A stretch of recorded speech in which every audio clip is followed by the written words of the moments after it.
Okay.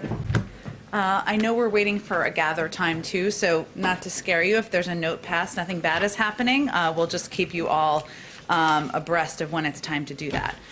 So just a couple of items for you all at the top. Obviously, the president just spoke to the Colonial Pipeline and progress that's been made, and he was sending the clear message: there's an end in sight for the supply disruptions that have affected states across the Southeast. As you all know, Colonial reported that product delivery had commenced in a majority of the markets they serve, and that they expect the pipeline to have full operational restoration in every market by noon today. Obviously, there's still going to be some time till things go back to normal. But in the last 48 hours alone, we announced a targeted Jones Act waiver to ease shipping of fuel on top of waivers for EPA for a dozen states, expanding gasoline supply, steps taken by DOT to make it easier to ship fuel over land, and a number of other actions across the federal government. President Biden and his team we also wanted to thank the governors and state and local leaders throughout the affected region who have moved very quickly in a coordinated way over the last several days. Just wanted to speak to the unemployment insurance numbers that came out this morning. Those claims fell to yet another pre-pandemic low, and while we'll continue to note that these weekly numbers can be volatile, the larger trend in initial unemployment number claims shows clear economic progress for America since President Biden took office. Since his inauguration, the 4-week average of initial unemployment claims has fallen by over 1/3, and the chart, I always love a good chart, behind me shows that there's been a clear and sustained decrease over that time frame. And over the last 3 months, employment growth has averaged 500,000 jobs per month, 8 times the number of new jobs created per month on average in the 3 months before he took office. One other note, as we continue to keep you updated on the implementation of the American Rescue Plan, today the Department of Veterans Affairs is highlighting the launch of the Veteran Rapid Retraining Assistance Program. The American Rescue Plan will provide $386 million to cover up to 12 months of tuition and fees and monthly housing allowance benefits for qualified veterans who need critical retraining to enter high-demand occupations. In addition, the American Rescue Plan will provide the Department of Veterans Affairs with $262 million to reduce the backlog of compensation and pension claims by increasing processing power and expanding scanning of federal records. Finally, the Senate Judiciary Committee today is voting, or has voted, I guess, lots going on this morning, on the nomination of Kristen Clark, the eminently qualified career civil rights attorney, to be Assistant Attorney General for Civil Rights. She's one of the nation's most distinguished civil rights attorneys. She began her career in the office to which the President has now nominated her to lead, coming full circle. Along the way, she personally prosecuted crimes based on hatred and bigotry, human trafficking, domestic violence, and sexual assault. She has served at 2 of the nation's oldest civil rights organizations, working on virtually every area of civil rights: voting rights, equal education and employment, fair housing and lending, environmental justice, disability rights, LGBTQ rights, and I could go on. If confirmed, she would be the first woman confirmed to lead the DOJ's Civil Rights Division. With that, Jonathan, go ahead. A quick one to start. The president in recent days has been saying with increasing certitude about his meeting with President Putin of Russia. Are you able to confirm that, even if you don't have a date or location yet, that is that part of his first trip to Europe? I don't have any additional details to confirm at this point in time. As we have confirmed from here, the follow-up to the President's meeting, or the President's invitation to President Putin, was to have conversations at a staff level through his national security team. Those conversations are ongoing. The President has said that he just reiterated that he hoped that the violence in Israel would soon stop, but it has not done so. In fact, it seems to be escalating and getting worse. Does he see the U.S. having a role in brokering some sort of calm there? Well, the role we are playing at this point in time, Jonathan, as we've tried to keep you abreast of, is to communicate not only with the Israelis and the Palestinians the goal and the objective of reducing violence and achieving stability, but also with key partners in the region, the Qataris, the Egyptians, the Tunisians, others who can play an important role, and have conversations with Hamas from that end. So I would say that our objective at this point in time is to, we have over the last several days had dozens of calls at very high levels with Israeli and Palestinian leaders. As you know, from the president's call with Prime Minister Netanyahu, the Secretary of State also spoke with President Abbas just yesterday. And our role is going to continue to work not just with the Israelis and the Palestinians, have those discussions, move toward de-escalation, but also with other key partners in the regions as we all work toward that peace. And one more on a very different topic. The governor of Ohio has announced that they will be doing weekly drawings of $1 million for residents who've received at least one dose of the COVID-19 vaccine. What does the White House think of that idea? Well, in this phase of the vaccinations, at the state and local level, leaders are going to take new, creative approaches to getting more shots in arms. The Department of Treasury has comprehensive guidelines, but does not typically opine on each individual program or creative approach by different states. And typically we leave that up to states and local leaders to determine, as long as it falls within those specific guidelines for the programs. And are you moving to, or should we all be potentially moving to Ohio? I leave that up to you. I have a special love for Ohio in my house, because my husband's from Cincinnati, so I have recommendations if you ever move there. Go ahead. Middle East, did the president warn Prime Minister Netanyahu yesterday about the rising death toll of civilians there?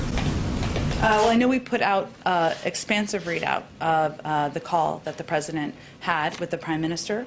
And in that call, of course, he reiterated the right of Israel to defend themselves. And in our view, rocket attacks from Hamas into civilian neighborhoods is not self-defense, so he certainly reiterated that, but also reiterated the need to move to de-escalate the situation on the ground. His view, and the view of our entire administration, is that the loss of any life, a civilian life, any life, is a tragedy. And that's one of the reasons that we are so engaged behind the scenes in this effort. You sent an envoy to the region. Is it possible that you would use this violence as a vehicle to launch a new peace process?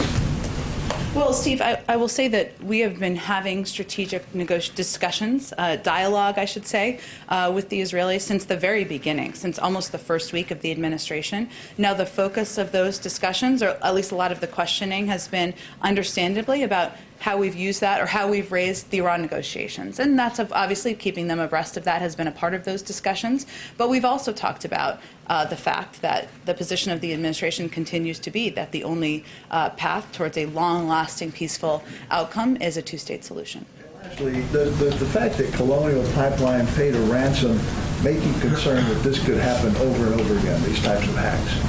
Well, first, Steve, let me say that I refer you to the company for any confirmation of or comment on that particular question. It continues to be the position of the federal government, the FBI, that it is not in the interests of the private sector for companies to pay ransom, because it incentivizes these actions, leading to your point. I will say that one of the lessons that other companies should take away from this hack is that it's important to harden your cybersecurity, to take the necessary steps to ensure that you're protected. There are steps we can take from the federal government. Obviously, the president signed an executive order last night. We believe that it's important to increase cooperation, sharing of best practices between the public and private sector in a way that hasn't been done in past administrations. But ultimately, it's up to these companies to take the steps to protect themselves. Go ahead. On the Middle East, some progressive lawmakers have criticized the president's response to the violence. Congresswoman Alexandria Ocasio-Cortez says the president's comments reinforces the false idea that Palestinians instigated this cycle of violence. Representative Ilhan Omar has said the U.S. isn't doing enough to condemn the killing of Palestinian children. What's your response? Well, first, let me take the second part of that. Let me be very clear. It is a tragedy for the loss of any life, a civilian, a child, and we've certainly seen that as this violence has escalated. Our objective and our approach is to work with leaders in the region, whether they're the Israelis or the Palestinians, or leaders from other countries who can play an integral role in influencing Hamas to de-escalate and move toward a more stable peace. That's the role and that's the focus of the United States government. But that should not diminish the fact that any loss of life is a tragedy, and that's what we would convey. And on a very different topic, yesterday we saw the president meeting in the Oval Office with the Big Four, four vaccinated individuals. The Big Four. They were all still wearing masks. You know, the CDC guidance says that vaccinated Americans can gather in small groups inside without masks. So why aren't we seeing the president model more of that behavior? Well, they were wearing masks. I can confirm that. You all saw that in photos. I know this has ruffled the feathers of the RNC. I'm always feel bad about ruffling their feathers. But I will say that the focus of the meeting was on seeing if there's a way to move together, to work toward shared objectives of investing in infrastructure, creating jobs for the American people. And I think that's what most people's focus is on. But the argument has been that if you can take your mask off, that may incentivize others to get vaccinated, right? To be able to participate in some of the benefits of being vaccinated. But yet we aren't really seeing the president sort of lead by example on that. The president doesn't wear his mask when he's outside. That guidance is clear. There were a number of people in the Oval Office yesterday. Obviously, there was a whole press pool. But again, I think if the big takeaway from the meeting yesterday, I think what most people look at it and take away is that the president sat there with Democrats and Republicans. They all came out of the meeting saying it was constructive, looking to see what the path forward could be about how we can create jobs and rebuild roads, rails, and bridges. And that was what the objective of the meeting was. Go ahead. Just to confirm, Ohio is a great state. The president's mentioned this a couple times. You just mentioned it. Is the expectation in terms of the regional players in the Middle East that you guys want to kind of follow a model of 2014, perhaps, when Egypt played a pretty crucial role in brokering peace there? Is that what you're going for here in your contacts with those countries and key players in that region? Well, I think what our objective is in the short term, Phil, is that Egypt, Tunisia, other important countries in the region certainly can play a role in conveying to Hamas and leaders of Hamas the reasons for de-escalation and how that could be beneficial. And that's a role they have played historically at moments in time. Obviously, every conflict is different, unfortunately, but certainly many of these countries and their leaders have played this role in the past, and we certainly will look to them and continue to look to them to play a role moving forward. And just two quick ones on the economy. Senator Mitch McConnell said that based on the meeting yesterday, the president understands that the 2017 tax law is no longer a part of the conversation about financing any bipartisan infrastructure deal. Is that an accurate assessment of the state of play? Well, what the president understands is there's agreement, as is evidenced by Senator McConnell's comments, that we need to invest in infrastructure. We need to create jobs, that bridges are not Democratic or Republican. They don't have party affiliation, it turns out. How to pay for it has long been the area where we need to find more common ground. The president's proposed a way to pay for it. We have not seen proposals that wouldn't raise taxes on people making less than $400,000 a year. So if they feel that changing the 2017 tax laws, bringing it back to the rates that were the rates when George W. Bush was president, raising taxes on just 1% of Americans is not the way to do it, then we welcome what their alternatives are. Just a kind of a broader economic question. The UI numbers kind of underscoring it's kind of been a bumpy last couple of weeks, which I think everybody kind of expects coming out of a once-in-a-century pandemic. But you characterize how important is the economic recovery continuing at a decent pace to your broader legislative goals? Like, does that underpin your ability to do the scale of the things that President Biden has put on the table? Well, I would unpack that a little differently. We know that continuing to increase the pace of vaccinations, getting more people vaccinated, is going to have a direct impact on people going back to work for a range of reasons, including people feeling safe to do so, including childcare facilities opening up so that people can send their kids there. And we know that that has had a big impact. Of course, over time, these are twin crises that are related.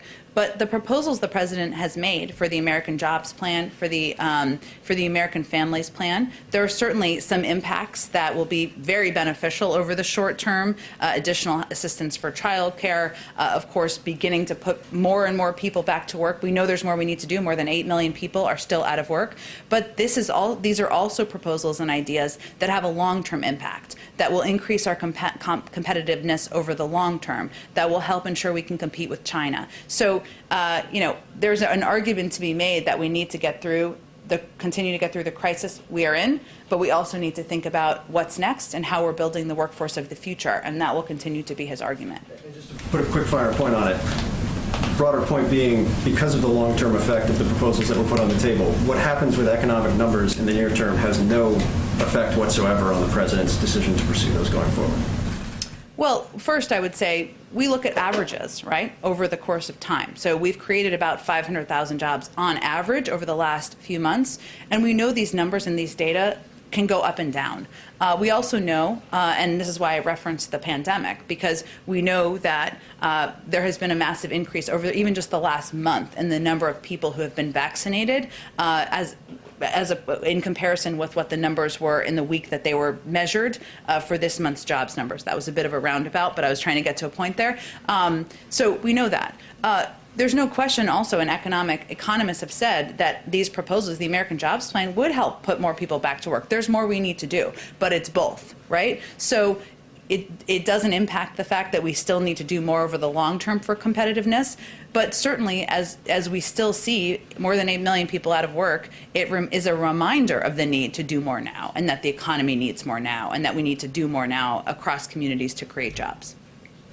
Go ahead. Thanks. I just have a few questions on Colonial and the Sure. Jones waiver, if you're willing. Can you identify the name of the tanker yet? I cannot. I would point you to the Department of Homeland Security. Okay. And then can you share anything on the duration of how long the waiver will be in effect? I think with the president, what we've conveyed is as long as it is needed to address the supply. So I don't have an additional number of days or weeks for you. Okay. And then on retaliation, and the president addressed this a little bit, but would it be proportional, since now the government believes that these hackers do live in Russia? Is there any discussion about Nord Stream 2 or taking away something that Russia wants? Has there been any discussion of stopping the completion of Nord Stream 2 as retaliation for this? Well, we continue to think that Nord Stream 2 is a bad project, as you know, but there's still an ongoing investigation. Obviously, the president was speaking to what we know now, but in terms of the conclusion of that, we would point you to the FBI, and in terms of what steps could be taken, that would likely be recommended by Cyber Command, and we're just not quite there yet. On the table, is there any discussion about Nord Stream 2 or not? We're just not quite there yet.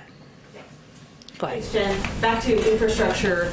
Given this red line that Republicans have when it comes to corporate tax increases, would the White House be willing to accept not paying for part or all of this plan if that's the only way to get a bipartisan deal? I don't think we're quite there yet. You know, the president proposed a plan to pay for it because he thinks that's what we should do. We're going to have a discussion. He'll have a discussion with Senator Capito, 5 ranking members of important committees that will play a role here about how to move things forward. We'll see what they come forward with. Obviously, we take Leader McConnell at his word, but there are a lot of players, a lot of members on both sides who have a range of views about this in terms of what options should be to pay for it, whether it should be paid for. The president's red line, or I hate that term, so his line in the sand is inaction. He's open to a range of proposals, but you know, we're not going to make that decision unilaterally. But Democrats have been open to not paying for infrastructure in the past. Yep, they have been, but there are a number of players that will be important as we move forward these proposals, these negotiations, and we're still at an early stage of this process. You've said many times that the president wants to see progress on this issue by Memorial Day. Is that code for if these bipartisan negotiations don't bear fruit within the next few weeks, Democrats are going to go it alone? I wouldn't say it's that clear of a line in the sand, just to continue our analogies here, but we will have an assessment after a couple of weeks about how things look and whether it looks like there's a path forward. It doesn't mean it's a moment of halting or not halting. As you know, there will be discussions up until the moment a bill passes with Democrats and Republicans, regardless. But it will be a moment to assess where things stand and what the right steps are moving forward, given that's a time, as you well know, many will go home for congressional recess. And then finally on Israel, why hasn't the administration prioritized naming an ambassador to Israel? And will that name be in the next batch of ambassadors that are named by this White House? Well, I would expect we'd have more in the coming weeks on nominating an ambassador to Israel. But I will say, and having lived and served at the State Department for a couple of years. We have a very talented, trusted career diplomat who is there on the ground, who is fully engaged with the White House, is fully engaged with leaders in the region, and as is his entire diplomatic team. So I think it's important for people to understand it's not as if we're cults just because you haven't have a nominated and confirmed ambassador. That's important. But the system of governing, career staff, foreign service officers are in place so that there can be the continuity through administrations. Go ahead. Thanks, Jen. On Colonial, I know the president said that he didn't want to comment on whether he was briefed on the payment, but just to put it a little bit more broadly, was the administration aware at all whether a payment or not was made? I'm just not going to have any more on that. And then my colleagues are reporting that legislation to overhaul the military justice system is gaining traction in Congress. This is the bill led by Senators Gillibrand and Ernst. This is broader than what the Pentagon is looking at doing through the commission. Is this something that the president would support, and has he had any conversations with members of the Senate yet? Well, let me first say that, like the president recently said, we have to have an all-hands-on-deck effort to end the scourge of sexual assault in the military, underlining that sexual assault is repugnant at any time, and then we have to uproot this horrible, long-standing problem. As he promised during the campaign, he ordered the creation of an independent review commission on sexual assault in the military to take bold action to address sexual assault and harassment in the force. That work's underway. It's a 90-day process. I think they're around halfway through that 90-day period of time. So obviously these reports about support in the Senate are positive. It's a welcome development. We will see how that process moves forward. Nothing's passed either body of Congress at this point in time. And even as it's working through, the work of this commission will continue. And sorry, just to follow up on Yancey's question real quick, is the president committed to paying for the package fully, or is that TBD right now? The president's proposed ways of paying for his proposals because he thinks that's a responsible thing to do. But again, there's going to be a range of discussions with members of both parties. As Nancy said, some Democrats think we don't need to pay for it. Some Republicans feel very strongly about that. Some in the middle feel strongly too, or feel which way. That's part of the discussion. So we're still having those discussions. We're in the sausage making, and he's proposed ways to pay for it because he felt that was a responsible thing to do when he put out his ideas to the public. Go ahead, David. A few questions on Colonial, Jen. The president at one point in the statement today said that he was going to take steps to disrupt this network. And then he was asked later on, does that mean return cyber attacks? Would he rule that out? He seemed to say no. As in he wouldn't rule it out. He would not rule it out. That was clear. So is his idea here something similar to what Cyber Command did last year with another ransomware group where they actually stopped them from getting on their servers in an effort to try to keep them from disrupting the 2020 election? Is that the model that the president has in mind? I think we're not quite there yet, David. Obviously, this just happened just a couple of days ago. He was providing an update to the public and being transparent with all of you about what we know as it relates to the investigation. That investigation is still ongoing at the FBI, and obviously Cyber Command would make recommendations about next steps. As we often like to say, some seen, some unseen, but I can't get ahead of where we are in any internal process. So when the president said that this happened from Russian territory, was he suggesting that if it happens from your territory, as we often say in terrorism issues, this came up often when you were at the State Department, that the country from which an attack is launched is as responsible for it as the attackers themselves? I would say he's making that clear because certainly the country where individuals are located, even as a criminal network, even as he's confirmed that we don't have information from our review process that suggests the government was involved, there's still some responsibility. And my final question to you goes to your reluctance to discuss the ransomware issue. Mm-hmm. I'm trying to figure out if on the one hand the government has a policy of recommendation, why isn't it in your interest to call out companies that might actually violate what both the FBI and the Treasury Department have recommended strongly. In fact, the Treasury Department went beyond that last year. They said that there could be sanctions against people who pay ransomware. So I'm trying to understand what the theory is in not calling them out, if you know the answer to the question. Well, David, I would say that it's the recommendation of the FBI to not pay ransom in these cases, as you well know, for good reason, because it can incentivize similar attacks, additional attacks, deceives other question. But again, our policy remains, that's our recommendation, but that private sector entities or companies are going to make their own decisions. So what I'm here to do is just convey the policies of the United States government, and it doesn't feel particularly constructive to call out companies in that manner at this point in time. Go ahead. Thanks, Jen. What does the president think about Republican governors such as Mike Parson in Missouri reducing unemployment benefits in order to force workers back to work? Well, what we've seen, we know there's been a lot of talking points and chatter out there suggesting that reducing or benefits, $300 a week in most cases, benefits to people across the country would incentivize them to go back to work. And frankly, we find that to be a bit off track because what we've seen in the data is that the actual issues at play here are the pandemic and people needing to address things like childcare, being fearful about going back to work before they were not vaccinated. So states, governors are going to make their own decisions, but it's important to convey, I think, that when you look at the data, when you look at the facts, we have not seen that as a widespread driving factor in people not going back to work. Question. How will the president deal with the nearly $100 billion in back rents that would need to be paid in order to avoid evictions once the moratorium expires? I know the moratorium is something that has, which is hence I'm sure why you're asking about it, has helped many, many people across the country get through this very difficult period of time.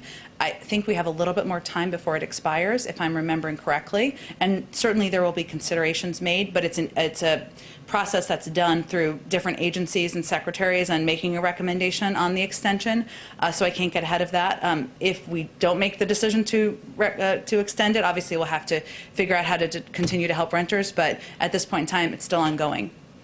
Jen, one question on some breaking news. Yeah. Do you know if the CDC is changing its guidance today about mask wearing indoors? I don't have anything I can preview for you on CDC guidance. That would be up to them. Go ahead in the back. Thank you. The head of a major teachers union is saying that all schools should return to full capacity in the fall. What's the position on that? We agree. Yeah. Okay. Just check. On the Putin summit, which may or may not happen, I guess, a number of Americans are being held in Russia. We've talked about them before, Trevor Reed and Paul Whelan, for instance. Has Russia asked for any concessions in return for their release? In return for their release, from us in return for their release? Obviously, the detainment of individuals by the Russian government is something that we raise at the highest level, and certainly it's raised through many diplomatic channels. In terms of what those negotiations and discussions look like, I'm just not going to be able to give you more information on it. Real quick, the markets have been very volatile this week. It's giving a lot of heartburn to people who are saving for retirement and other investors. How concerned is the president about that volatility and about inflation?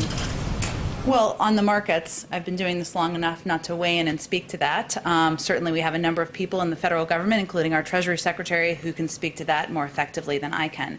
I will say on inflation, we take that very seriously. The expectation from economists, both inside and outside of the government, is that the impacts of our proposed investments are transitory, are temporary, and that the benefits far outweigh the risks.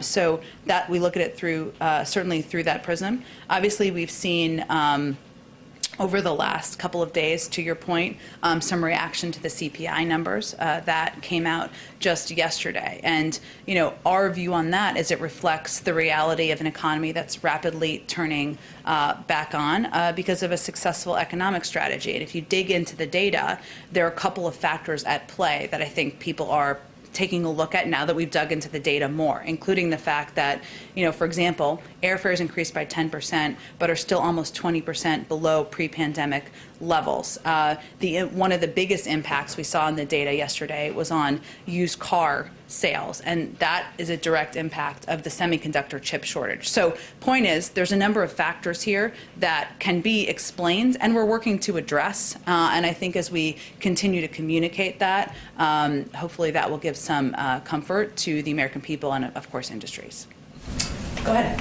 A couple questions. Can you confirm that the White House is seeking changes to legislation that would grant statehood to the District of Columbia and change it so it would grant the electoral vote to the winner of the popular vote to deal with potential constitutional concerns? We have issued a statement of administration policy, as you know, strongly backing the bill, and our view is that admitting D.C. as a state is well within Congress's power, and that the arguments to the contrary are faulty. But we also think there are ways to allay the concerns that have been raised, and that's why we're working with Congress to make the bill as strong as possible, as would be the case in nearly any negotiation or about any piece of legislation. Can you confirm that those are the changes that you are seeking? I'm not going to get into more details of it, other than we certainly would support D.C. statehood and strongly back the bill. On infrastructure, can you've talked a lot about progress by Memorial Day. Can you define what progress specifically is? Is it a deal in principle with Senate Republicans? Is it passing surface transportation bills out of committees? Or what is progress to you? Well, I think, as I was saying in response to Nancy's similar question earlier, it's just a marking point for us to make an assessment of what we think the path forward looks like. And as you all know from covering Congress, everybody will go home on Memorial Day recess. It will be quieter over near the Capitol. Obviously, there'll be a lot of activity, as you all have seen this week, and that will continue, both at a staff level, a member level, engagements with the president, other high-level members of the administration, and we'll have a feeling on what the path looks like moving forward. I don't want to define that at this point because that's not really to our advantage. There's a couple of weeks before Memorial Day, and we'll just be able to take stock of where we should proceed. And as I've said before, obviously the president wants to work in a bipartisan manner. He thinks there's opportunity to do that. He was encouraged by the openness to that in the meeting yesterday, and obviously he's going to sit down, or is sitting down shortly, you'll know, with leaders here. But his only line in the sand is inaction. Foreign policy one. Sure. In the readout with Prime Minister Netanyahu, there was no mention on Iran. Did the president discuss the ongoing nuclear talks with the Prime Minister? We regularly brief our Israeli counterparts on our ongoing negotiations and discussions with Iran. Rob Malley is currently taking part of those now. As an important partner in the region, we do regularly brief them. I don't have any update or anything in addition to add to the readout, but it was primarily focused, as I think was clear, on the escalation of violence happening on the ground at this point in time. Go ahead. Yes. Senator Tom Cotton says the nation's wealthiest colleges are indoctrinating young people with what he calls un-American ideas. He is proposing a new tax targeting the largest private endowments. He says it would raise $2 billion a year. I wonder, does the president believe that our wealthiest schools are indoctrinating our youth with un-American ideas? And would he support such a tax? Is it a good idea? Now you've intrigued me. What are the un-American ideas that are indoctrinating our youth? The legislation doesn't lay out the precise... He's not specific about the indoctrination by leaders from universities? Well, he's been critical of, for example, the 1619 Project. He's been critical, spoken about critical race theory. He's claimed that there's a liberal bias on campus that targets conservatives, I think would be a way to put it. What's he going to do with the money? He wants to use it for programs for, I'm having a hard time coming up with the word, when you have job training, those sorts of things. Well, without much detail of where he thinks our youth are being indoctrinated, it sounds very mysterious and dangerous. Although I don't think we believe that educating the youth and leaders of the future leaders of the country on systemic racism is indoctrination. That's actually responsible. But I would say if he's trying to raise money for something, then our view is there's lots of ways to do that. We know that a number of corporations hugely benefited financially during the pandemic. They could pay more taxes. We think the highest 1% of Americans can pay more taxes. And if he wants to have a conversation about worker training, we'd love to have him over and have that conversation. And then if I could follow up, we have a bridge over the Mississippi River at Memphis linking Arkansas and Tennessee. It's had to be shut down because there's a crack in it. Is this a fluke, or should Americans be concerned about the structural integrity of their bridges, and what, if anything, is the administration doing to address this problem? Well, first I would say that's an excellent example of why we need the American Jobs Plan. And as you know, probably traveled across that bridge a few times yourself, I would guess, there are bridges around the country that are decades overdue in being repaired and being fixed, and ensuring that people traveling, they're going to work, they're taking their kids to school, are up to the standard that we should have in this country, in one of the most competitive and industrious countries in the world. So that's a good example of why the president's proposed repairing bridges around the country, repairing roads and railways, and the good news is that will create millions of jobs. So there's a win-win for communities around the country. Go ahead in the back. Sure. There's a report that former Chicago mayor and former chief of staff Emmanuel be appointed to the U.S. ambassador to Japan soon. I don't think you can confirm it, but I know the announcement on the ambassador will be coming soon. But my question is, what do you expect from the new ambassador to Japan? Do you expect someone who will be a key person to deal with China and North Korea? Well, I do expect, I know there's a lot of interest in this, I do expect we'll have more in the coming weeks on nominating ambassadors to serve in, obviously once confirmed, important posts around the world, and Japan is certainly one of those, important partner in the region, important partner in addressing stability and security in the region, and certainly we would see that person as someone who would play an integral role. However, I would say there are a range of positions from the State Department, from our national security team, that may play an additional role or significant roles as it relates to negotiations moving forward. So I don't have anything to preview on that front. Go ahead and back. We've heard repeatedly with respect to the statements about violence in Israel that Israel has a legitimate right to self-defense, but we're not hearing about the Palestinians' right to self-defense. Why is that, and does the president believe that Palestinians have a right to self-defense? Well, let me first say, I think it's important to note, as I think you'd agree, that these rockets are coming and these attacks are coming from Hamas, and many Palestinian people are being put in danger because of the violence that is happening back and forth. And the president, in his great statement yesterday, also made clear that we he underscored the importance of working to advance peace throughout the region, including between Israelis and Palestinians. Any loss of life, any threat to life, which we've certainly seen, is a tragedy. That's what we're working to de-escalate and try to reduce in the region. But why not have in the statement that Palestinians also have a right to self-defense? Are the attacks not coming from Hamas? Do you consider Hamas the Palestinian leadership? Let me rephrase the question then. You've repeatedly in the statements condemned the rocket attacks. Mm-hmm. Does the White House, does the Biden administration also condemn the evictions of Palestinians from their homes in occupied We have Jerusalem? spoken to that in our readouts, and certainly our national security advisor has raised, and we have raised at many levels, the importance of addressing the building in these communities, and the fact that in order to move forward and move toward de-escalation, that's an important issue to address. So that has come up. I think we've got to move on and let you wrap. Go ahead. Why, when Secretary Blinken called both Mahmoud Abbas and also Benjamin Netanyahu, why didn't the president do the same by only speaking to the Israeli prime minister? Are you concerned that this shows sort of a one-sided viewpoint from this administration? Well, I would say that the Secretary of State is an incredibly high-ranking member of the administration, fourth in line for the presidency, if I'm getting that correct. He's very close to President Biden, and certainly that sends a clear message about the importance of communicating with all parties in the region. And we have also had dozens of calls with a range of leaders in the region, as I've conveyed. You've been talking to the Egyptians. Have you sent any sort of message to Hamas through the Egyptians?